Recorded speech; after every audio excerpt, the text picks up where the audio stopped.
بسم الله الرحمن الرحيم.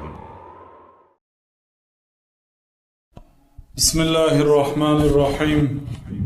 الحمد لله رب العالمين، والصلاة والسلام على أشرف الأنبياء والمرسلين نبينا محمد وعلى آله وصحبه أجمعين. أما بعد، مصنف حفظه الله میگویند زیادات الثقات. زیادات الثقات به معنای یک لفظ یا یک جمله که یک راوی ثقه زیادتی میبیارد. المراد بزیادات الثقات، الزیادات جمع زیاده. زیادات جمع کلمه زیادت است. و الثقات جمع ثقتین. ثقات جمع کلمه ثقه است. و الثقة هو العدل الضابط. ثقه کی است؟ او شخص عدل و ضابط است. عدل کی است؟ العدل من یجتنب الكبائر و یتقی فی اغلب الصغائر. عدل آن آدمی که از گناه کبیره پرهیز میکند و در اکثر احوالش از گناه صغیره هم دور است. ضابط آن شخصی که حفظش به درجه بی‌نهایت بلند است. خب، والمراد بزیادت ثقة، بزیادت الثقة ما نراه زائدا من الألفاظ في رواية بعض الثقات لحديث ما عما رواه الثقات الآخرون لذلك الحديث. مقصد از کلمه زیادتی ثقه یعنی آن زیادتی که از لفظها در روایت بعض ثقه در حدیثی از حدیث ها دیده می شود. و این زیادتی اضافگی است از آن روایتی که ثقه های دیگر روایت کردند. در دیگر حدیث ها چنین کلمه نیست. این زیادتی که این راوی زیاد کرده است در دیگر روایت ثقه ها وجود ندارد، لیکن همین شخصی که در روایت زیادتی است این هم شخصی ثقه است. یعنی شخصی که در گناه کبیره دور است و از گناه صغیره بردوام نیست در گناه صغیره و این چنین حفظش هم به درجه عالی هست، یعنی ثقه هست. لیکن یک کلمه یا یک جمله اضافگی دارد که دیگرها ندارد. واقعا یعنی باید اهمیت داده شود به چنین مسئله ها. بعد گفتن که اشهر من اعتنا به، مشهورترین شخصیت هایی که اهمیت داد به همین مسئله. هذه الزيادات من بعض الثقات في بعض الأحاديث لفتت أنظار بعض العلماء. انا همین زیادتی ها از جانب شخص های ثقه یعنی دقت بعض علما را به خود جلب کرد. لفت انظار جمع کلمه نظر، یعنی نظری بعض علما را به سوی خودش کشید، یعنی جلب کرد. فتتبعوها واعتنوا بجمعها و معرفتها. پس تتبع کردن یعنی کافتوکا و جستجو کردن، اهمیت دادن به جمع چنین روایت ها و شناختن این چنین روایت ها. و ممن اشتهر بذلك هؤلاء الائمه هم، از جمله امام هایی که در همین علم مشهور شدند شخصان زیرین هستند. الف ابو بکر عبدالله ابن محمد ابن زیاد نیسابوری.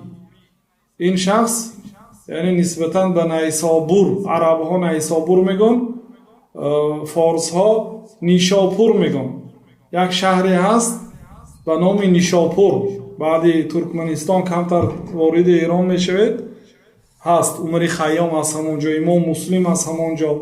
ابو نعیم الجرجانی، ابو نعیم جرجانی نسبتاً به گرگان، شهری از شهرهای ایران زمین. ابو الولید حسن ابن محمد القرشی. یعنی همین شخصیت ها با علمی یکی از نوعهای علم حدیث زیادت ثقات مشهور شدند. مکان وقوعها، همین زیادت ثقات در کجا یافت می شود؟ تقع الزیادت فی المتن کما تقع فی السند. یعنی این واقع در متن می شود خیلی که در سند هم می شود. الف اما فی المتن فتكون بزیادت کلمت او جمله. در متن یا زیادتی کلمه می آید یا یک جمله اضافگی می آید که در دیگر روایت ها نیست. و اما فی الاسناد فتكون برفع موقوف او وصل مرسل. اگر مثال اسنادیش گیریم، یعنی گاه می شود که یک سنده که اون سند موقوف است، این ثقه آن را می بردارد، یعنی به پیامبر صلی الله علیه و سلم قول صحابه بود. در دیگر روایت ها این می بیاد از پیامبر صلی الله علیه و سلم نقل می کند، یا اینکه مرسل بود آن را پیوست می کند. از سعید ابن مسیب از پیامبر صلی الله علیه و سلم بود، می گیرد از سعید ابن مسیب از ابو هریره از پیامبر صلی الله علیه و سلم مثلا. یعنی این زیادتی است، یعنی نسبت به آن روایت هایی که دیگرها روایت کردند. این کلمه ها اضافگی است در روایت ثقه. خب حکمش چی است؟ حکم الزیاده فی المتن. اما الزیاده فی المتن فقد اختلف العلماء فی حکم على اقوال. اگر زیادتی در متن باشد آیا آن قبول است یا نه؟ علما رحمت الله علیه در این مسئله اختلاف نظر دارند. الف فمنهم من قبلها مطلقا، بعض علما مطلق قبول کردند. باء و منهم من ردها مطلقا، بعضی ها مطلق رد کردند. و منهم من رد الزيادة من راوي الحديث الذي رواه اولا بغير زيادة و قبلها من غيره. و بعضی ها رد کردند آن زیادتی را که از جانب راوی حدیث اول وقتی که روایت کرد بدون زیادتی روایت کرد و بعد از آن روایتی زاید کی دیگرها را قبول کرد. این رد کردند بعضی علما. همین گونه شد. و قد قسم ابن الصلاح الزیادة بحسب قبولها و ردها الى 3 اقسام. و ابن صلاح زیادتی را از نگاه قبول و رد به 3 قسم تقسیم کردند. یعنی هر علما وجهه نظر خود را داشتند. و هو تقسیم حسن. مصنف میگوید که این تقسیم خوب است. و وافقه علیه النووی و غیره و هذا التقسیم هو. و به این تقسیم ابن صلاح امام نووی موافقت کردند، یعنی در کتاب تدریب الراوی و غیر امام نووی. و این تقسیم چنین است: اولا زيادة ليس فيها منافاة لما رواه الثقات أو الأوثق فهذه حكمها القبول لأنها كحديث تفرد برواية جملته ثقة من الثقة. یعنی به 3 قسم تقسیم کردن. واقعا نزدیکترینش همین است، چخیلی که امام نووی هم اقرار کردن تقسیمات ابن صلاح. چخیل زیادتی را ما قبول میکنیم؟ یا زیادتی را که به خلاف دیگر روایت های ثقه نیست، یعنی خلاف روایت دیگرها را نفی نمی کند، انکار نمی کند، یا آنهایی که از این راوی دیده که ثقه تر هستند روایت آنها را رد نمی کند. فهذه حکمها قبول گفتن. حکم این گونه روایت ها قبول است. حاضر مثال میبرند میفهمید. لأنها كحديث، چون که این مانند یک حدیثه که یک راوی جملهش یک آدم ثقه یا از ثقه ها خودش تنها روایت کرده. یک آدم ثقه یک جمله تنها روایت کند، حدیثش قبول است مادامی که به دیگرها ضد نباشد مضمونش. باء زیادة منافیة لما رواه الثقات والأوثق فهذه حكمها الرد كما سبق في الشذ. زیادتی که نفی کننده هست روایت ثقات را یا اینکه اوثق منه را، روایتی که از این ثقتر هست بر خلاف آن روایت برآمده، روایت آن را انکار میکند، ضد وی برآمد میکند. هذه حکمها الرد. این حکم این رد است، چون که اکثر علما دیگرگونه روایت کردن، این برخلاف آنها برآمد. کما سبق فی الشاذ، چخیلی که در شاذ گذشت. این شاذ میشد در این صورت. زيادة فيها نوع منافات لما رواه الثقات والأوثق وتنحصر هذه المنافات في أمرين. جيم سيومينش هي زيادتیه که در و یک نوع منافات هست، یعنی نفی نمی کند و یک نوعی نفی کنی دیده می شود، انکار کنی به آن روایتی که ثقه ها روایت کردن. وتنحصر هذه المنافات في أمرين وانحصار می شود این نفی ها در دو کار. انحصار به معنای یعنی که خلاصه می شود، یعنی حصر می شود، فقط در همین دو تا چیز دیده می شود. تقیید و مطلق، تقیید المطلقی، مثلا چخیل نوعی منافات هم نه، اقرار هم نه، انکار هم نه، یک نوعی منافات، یک نوعی انکار چخیل می شود است؟ تقیید المطلق. اگر در روایت فقه ها مطلق آمده باشد و این قید کند، چی معنای قید و مطلق؟ این اصطلاح اصول فقه است. مثلا الله تعالی در تمام آیات های قرآن کریم فتحریر رقبه میگوید، یا غلام آزاد کن.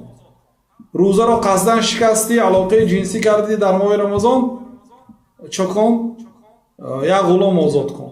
در حج یگان محظورات احرام اجرا کردی، یا غلام آزاد کن. زیهار کردی، یا غلام آزاد کن. قسم خوردی و قسم شکستی، یا غلام آزاد کن. مطلق است. لیکن در یک آیت سوره نساء قید آمد، فتحریر رقبت مؤمنه، غلام مؤمن آزاد کرده شود. قید کرد، یعنی غلام کافر باید آزاد نشود. مطلق بود، قید کرد. و قاعده اصولی این است که المطلق یحمل علی المقید، مطلق حمل کرده می شود به مقید. یعنی ما عموم قرآن که حکم نمی کنیم آن مطلق ها کدی، بلکه آن که یک آیت مقید که حکم میکنیم. غلام کافر آزاد کردن ممکن نه، فقط مسلمانش آزاد کردن ممکن. قید شد. این مثال. اگر روایت این ثقه، روایت ثقه ها مطلق باشد و روایت این ثقه مقید باشه، این یک نوع منافات هست. تخصیص العام، یا اینکه مخصص عام باشد. عام یگان انسان مثلا میگویم که با درس دیگر اشتراک نکند، عام. غیری مثلا شریف جان، این چی میشد؟ خاص کردیم، یک کس خاص کردیم. یا گفتیم که یگان آدم حق میکروفونش در گراندن ندارد، غیر عبدالله گفتیم مثلا. این عام است، همه به درآمد به کلمه عام. خاص عبدالله خاص کردیم مثلا. اگر این روایت ثقه یک نوع روایتی باشد که آن روایت های ثقه هایی که در آنجا جمله عام آمده است، آن را اگر خاص کند، اینم یک نوع منافات است. امید میکنیم که فهمیدید. و هذا القسم سکت عن حکمه ابن الصلاح، و این قسم سیوم است. ابن صلاح از این چیز سکوت کردن، یعنی نه قبول گفتن نه رد، بلکه خاموش ماندن. و این از پرهیزگاری عالم درک می‌دهد. و قال عنه النووي والصحيح قبول هذا الاخير. امام نووی گفتن که قول صحیح این است که سیومینش هم قبول است. گفتن انظر تقریب مع التدریب، کتاب تقریب نگاه کنید، همراه تدریب. تقریب از آن امام نووی هست، تدریب از آن سیوطی هست. و هذا و مذهب الشافعی و مالک قبول هذا النوع من الزیادتی. و مذهب شافعی و مذهب مالک همین زیادتی قبول میکند. و مذهب الحنفیتی رده، مذهب حنفی رد میکند. مذهب حنفی مذهبی بسیار متشدد است و بسیار آدمان نمیفهمند. خب امثله للزیادتی فی المتن، مثال ها برای زیادتی در متن. برادرای عزیز خوب گوش اندازید. مصنف مثال میبیارن آن زیادت هایی که در متن حدیث آمده است از جانب بعض ثقه هایی که در دیگر روایت های ثقه ها وجود ندارد. الف مثال لزیادت التي ليس فيها منافات، مثال برای آن زیادتی که منافات ندارد. یعنی یک راوی ثقه روایت کرد چنان روایتی که در حقیقت کلمه یا جمله اضافگی دارد که دیگرها ندارد، ولی روایت دیگرها را نفی نمی کند. یعنی این نوعش مطلق و قبول است گفته بودیم. مثالش: ما رواه مسلم من طريق علي بن مسهر عن الأعمش عن أبي رزين وأبي صالح عن أبي هريرة رضي الله عنه من زيادة كلمة فليرقه في حديث بلوغ الكلب. آن حدیثی که امام مسلم با سند خود روایت کردند که در آن یک کلمه زیادتی است، فلیرقه. پیامبر صلی الله علیه و سلم گفتند که اگر سگ آمده به طبق شما، به ظرف شما زبان زند، یعنی با یک طرف زبانش از آب است، از چیزی که در همون داخل طبق است نوشد، زبان خود را رساند، یا مراتبه با خاک، 7 مراتبه با آب شوید گفته بودند در روایت های دیگر ثقه ها.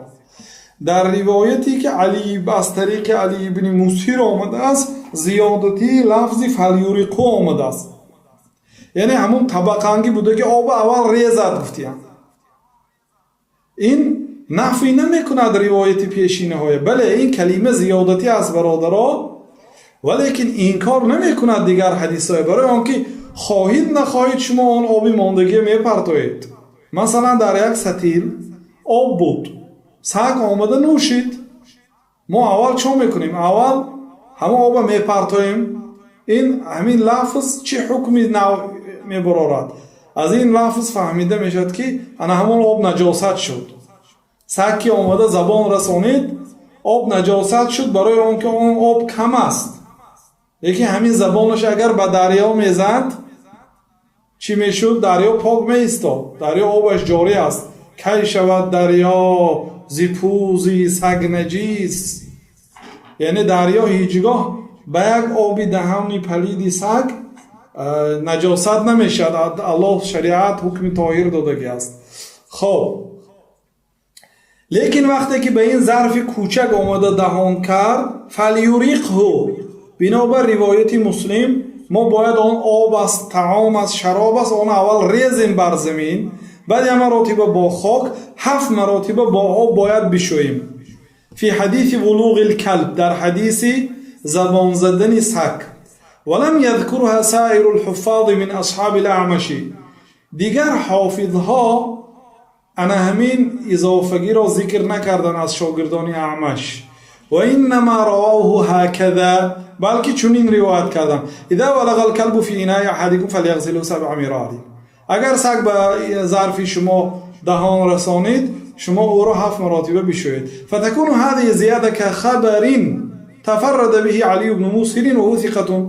پس این زیادتی کلمه فلیرقه یا زیادتی خبری هست که فقط تنها علی بن مسهر روایت کرد و او ثقه است. فتقبل تلك زیادته، این زیادتی قبول است. برای چی؟ برای اینکه او ثقه است، و باز برای چی؟ برای آنکه ضد دیگر ثقه ها نیست روایتش، هیچ گپی ندارد.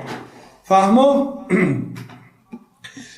باون مثال للزیادة المنافیه، مثال برای زیادتی نفی کننده. یا راوی یا حدیثی را می‌آورد، در آن یک اضافگی لفظ زیادتی هست که لفظ دیگرها را انکار میکند، یا ضد هست به لفظ دیگرها، یا معنای انکار کننده دارد که این رد است. گفتیم زیادت یوم عرفه فی حدیث یوم عرفه و یوم النحر و ایام التشریق عیدنا اهل الاسلام و هی ایام اکل و شرب. و جیما شمای در بعض روایت ها یا و هی ایام اکل و شرب و ذکر الله است در بعض روایت ها. یعنی اضافگی کلمه روز عرفه در دیگر روایت ها نیست.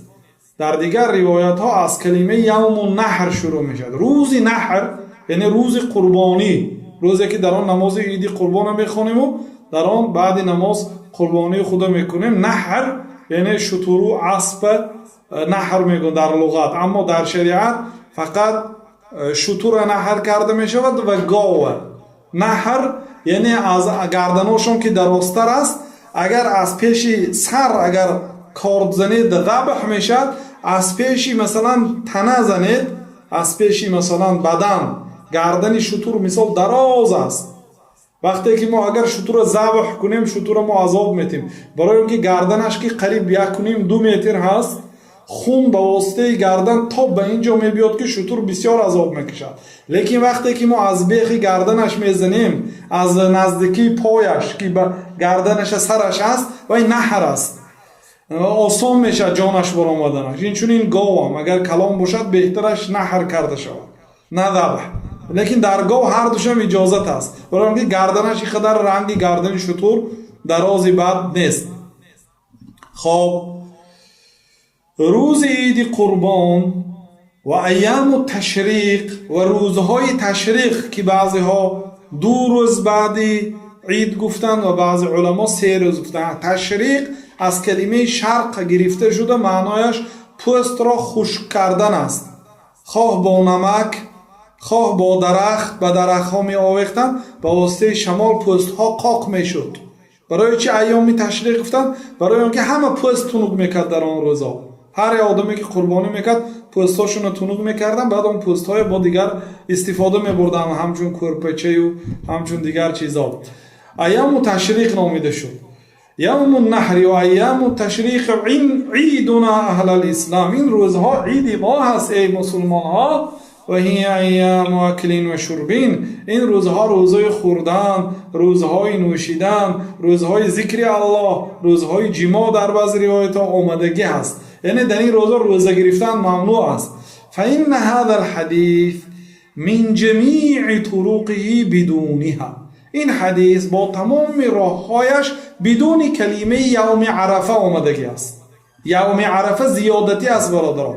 و انما جاء بها موسى ابن علي بن رباح عن ابيه عن عقبة بن عامر والحديث اخرجه الترمذي وابو داود وغيرهما. و این حدیث را ابو داود، ترمذی و غیر اینها روایت کردند، یعنی از طریق موسی ابن علی ابن رباح از پدرش از عقبه ابن عامر همین گونه آمد.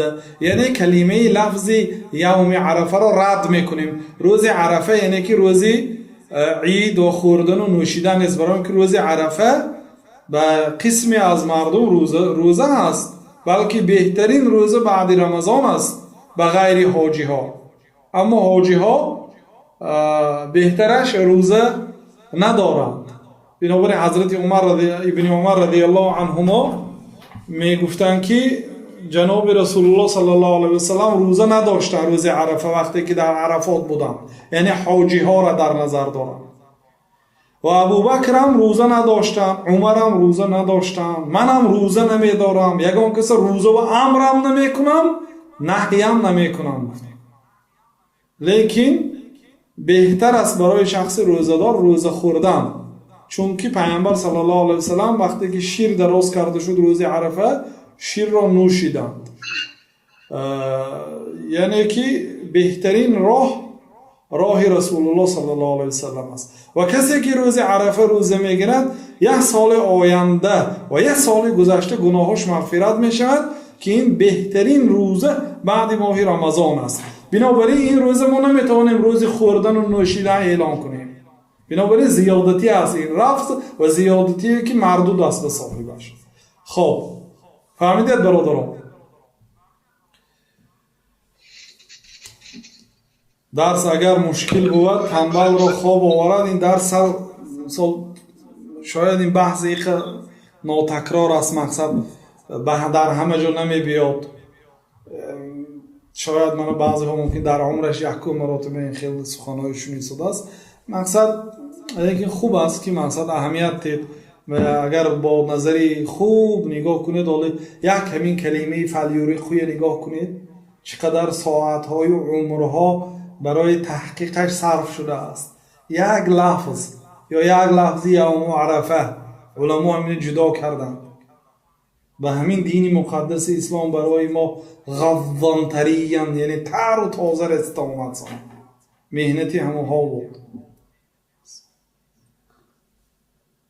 خب جیمون مثال للزیادت التي فيها نوع منافات. مثال به آن زیادتیه که در آن نوع منافات هست، یعنی نوعی هست که به این کار کردن نزدیک هستن، که این ابن سلا سکوت کردن و امام نووی قبول است گفتن. مذهب امام مالک و شافعی قبول هستن، حنفی ها رد کردن. مثالش ما رواه مسلم من طريق أبي مالك الأشجعي عن ربعي عن حذيفة قال قال رسول الله صلى الله عليه وسلم وجعلت لنا الأرض كلها وجعلت تربتها لنا طهورا. أنا همین لفظ جعلت لنا الأرض كلها مسجدا، تمام زمین برای ما مسجد گردانیده شد و خاکش برای ما طهور گردانیده شد، یعنی با رستوی خاکش تیمم میکنیم. گفتگی لفظ اضافه است، تربتها خاکش. فقط تفرد ابو مالک الاشجعی بزیادت تربتها. در حقیقت ابو مالک اشجعی با زیادتی تربتها، یعنی در این روایت منفرد است، تنها روایت کرد خودش. ولم یذکرها غیره من الرواه، غیر این دیگه یگان کس از راویها این کلمه تربتها رو روایت نکرد. و انما راو الحدیث هکذا، بلکه حدیث رو چنین روایت کردن و جعلت لنا الارض مسجدا و طهورا، و زمین برای ما مسجد و طهور گردانیده شد. واقعا روایت صحیح است. چی حکم فرق میکند برادرها وقتی که ما این روایت زیاد کلمه تربتها را اگر اثبات کنیم؟ نوعی منافات گفتن، یه نوعی انکاری هست گفتن.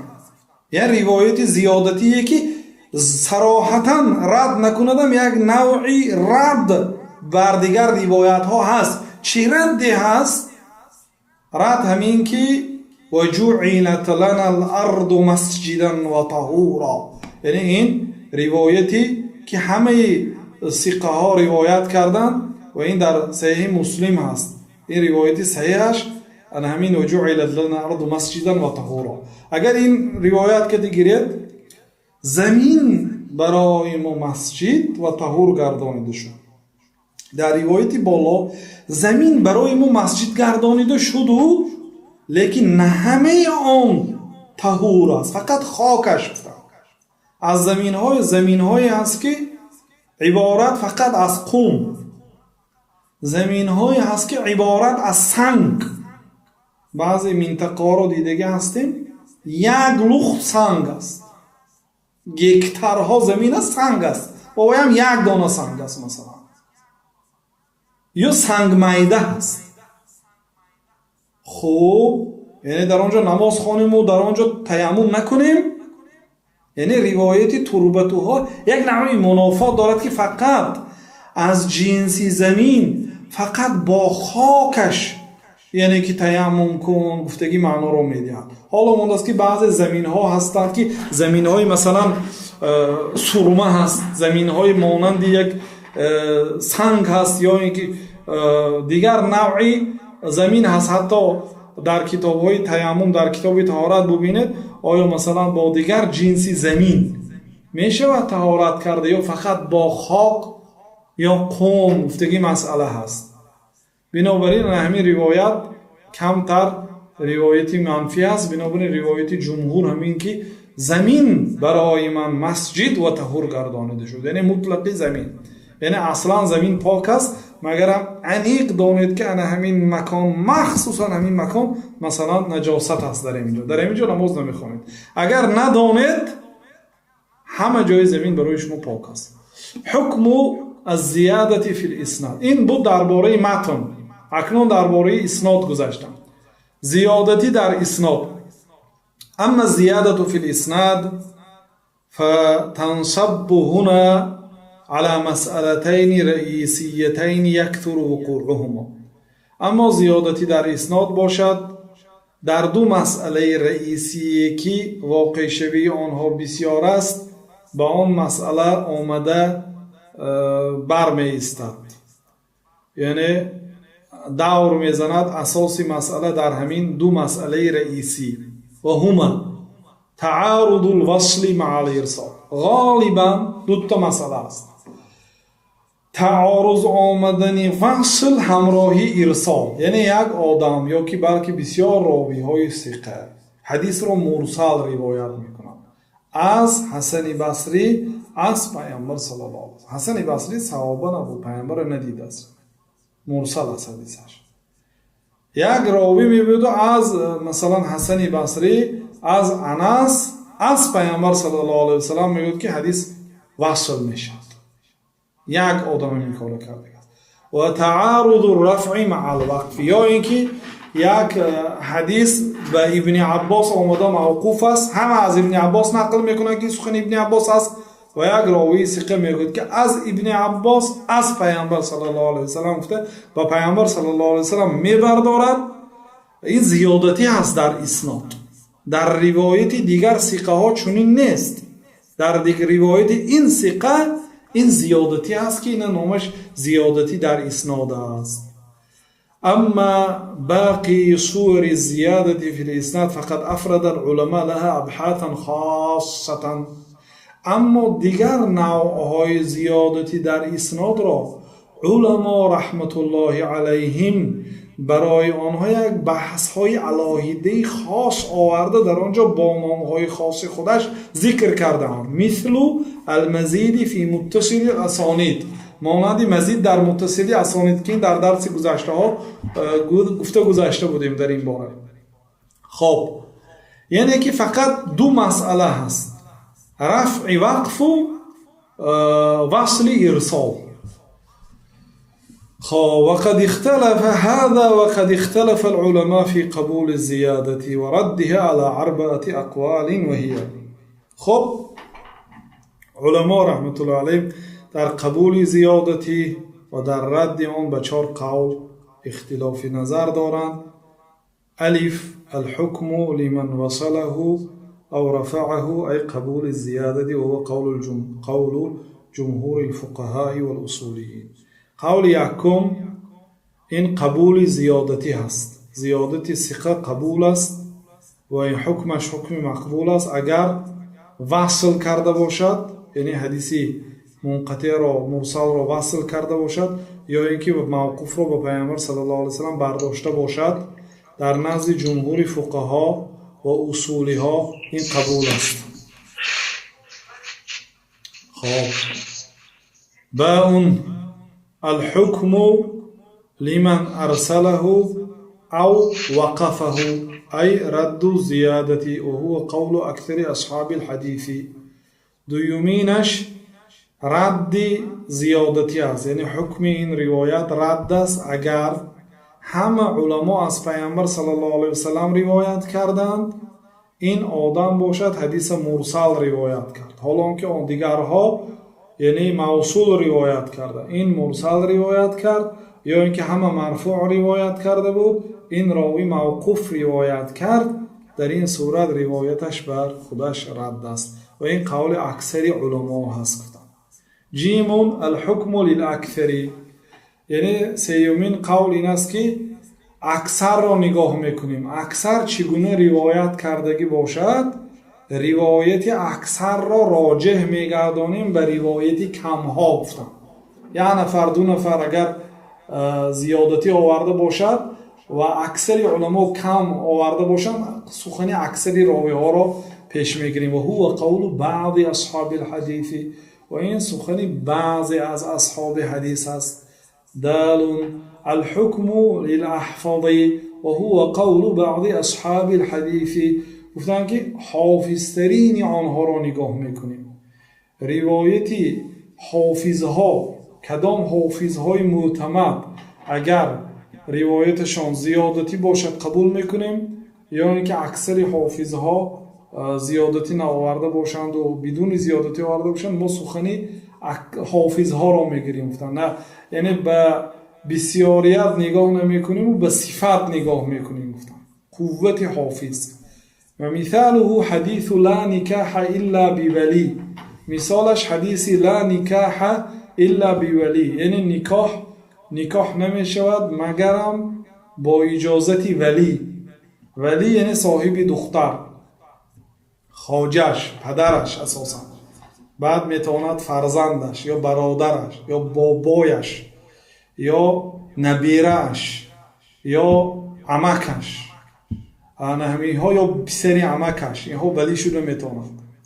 لا نکاح الا بولی، یعنی نکاح زن نکاح نمی شود مگرم با اجازت ولی.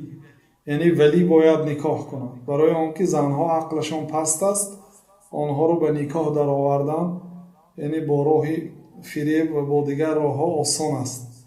حتی بعضی زنها چند مراتبه شوهر کردند، خودشون شوهر دارند، با خودشون دویم زن گفته، دیگرها یا سایر زن گفته خودش نکاح کردگی است. این است مفسده بدون ولی. وقتی که اگر اولیش اجازت میپرسید، هم میگوید این دختری من شوهر دارد، میگوید یعنی میفهمید.